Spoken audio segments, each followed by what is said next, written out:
I must congratulate Frankie for the initiative in holding this Expo. It is not very cheap, a cheap affair. It is very expensive.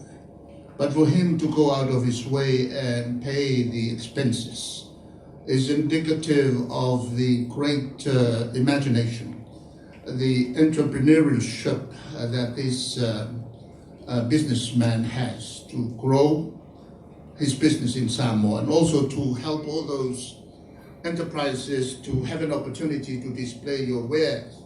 We come here and see so many goods on display, and this is the only opportunity for us to see the initiatives of all our business people here. Many times we go overseas, to Japan, to Australia, American Samoa, and many other places who have offered to have expos, even right now, 5 years ahead. I get visited by many representatives from overseas countries to try and ask Samoa to participate. And they have promised to even build all the facilities for us to come, for our business people to come and display their goods. Turmeric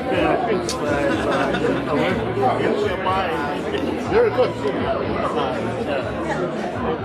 Somewhere made that. 要跟我拍个照吗？ Yeah, okay.